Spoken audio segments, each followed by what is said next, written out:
Throughout my university degree, there were multiple times where my ability to focus for long periods of time improved my grades for my assignments. If I had a fraction of this ability when I was younger, my grades would have been so much better when I was at school. Therefore, this video is about the things I have learned that helped me the most when working for extended periods of time. When analysing the most common traits of very successful people, there's one that crops up quite a lot. It's not the fact that they have some kind of magical morning routine, it's the fact that they do the basics well and consistently. They get 7 to 8 hours good quality sleep almost every single night. They usually train at least 3 to 4 times a week.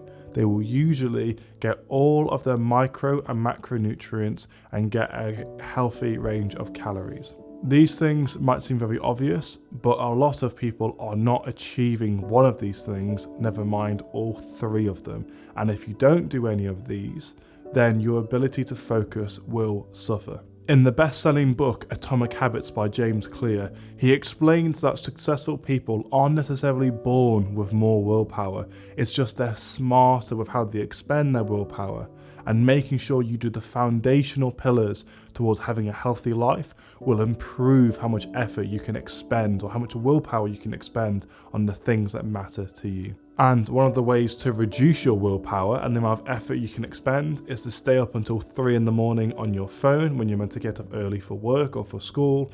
It's to have copious amounts of simple sugars in your diet and to not get all your micro and macronutrients. And it's also by being a couch potato who has never lifted a dumbbell in their life. Saying these things might kind of trigger some of the people watching this video, but it's true. You can't defy the physiology that governs your body. If you do the right things, you will have more willpower.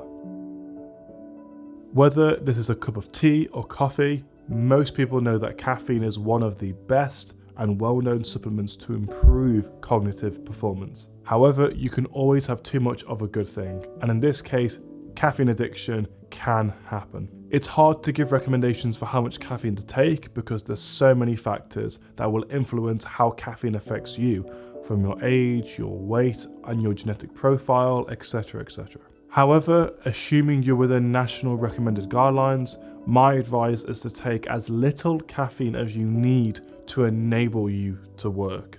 For me, because I sleep well, I usually eat well, I exercise at least 3 times a week, and also because I'm quite susceptible to caffeine, I will only have a cup of tea in the morning, and that's it. This means that I don't get the gastrointestinal distress that I would usually get from coffee, and it also means that I don't feel jittery, which is what coffee also makes me feel. However, some people can have coffee and they feel absolutely great, and that's fine for them. Also, I'm not a doctor, but I think people should be at least 13 before they even consider having highly caffeinated drinks. Preferably at least 15 to 16 years old, but again, consult your medical professional.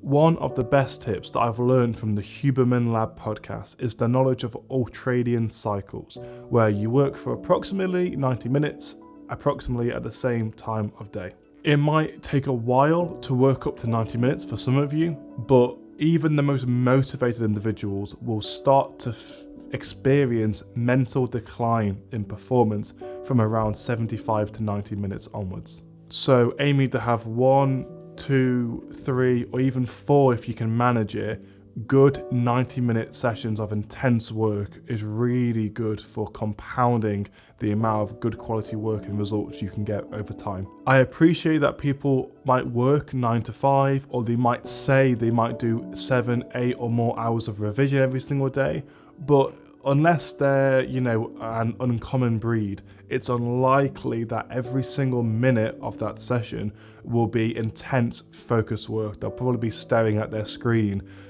zoning out for some of that. Also, it's important to appreciate that as humans, we have our limits. If you do too much work, no matter how motivated you are, you can experience burnout.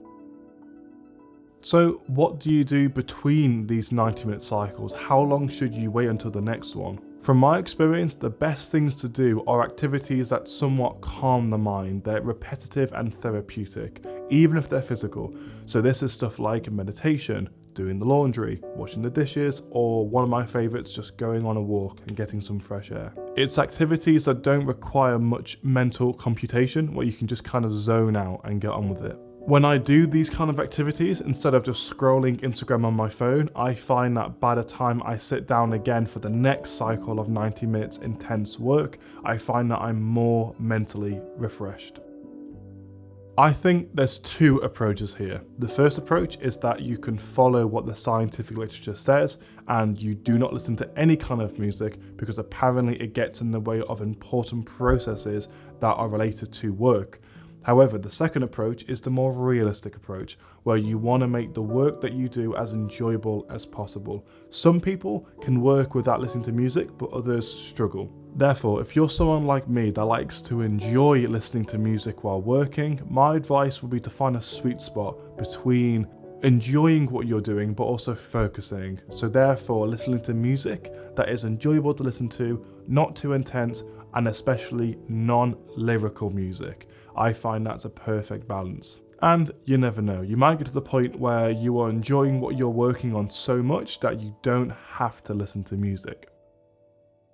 I feel like this is something that is often overlooked, even though it's a powerful way to use dopamine to your advantage. Dopamine is a neurotransmitter that does many things, but one of these things is to influence how motivated we feel about doing something. Even if you don't realize it, your brain is constantly making calculations about whether you should or shouldn't do something based on your previous experiences. If your previous experiences was, when I eat this berry, it makes me feel sick, you won't want to eat this berry anymore. And if those mechanisms weren't in place, then the human race would have died out a long time ago. So in this case, if you reward yourself for doing a 90-minute work session for something you enjoy, so like eating a cookie for example, or what I do is I reward myself after doing all my work throughout the day for seeing friends or playing video games. And by doing this, I personally feel a lot more motivated to get my work done.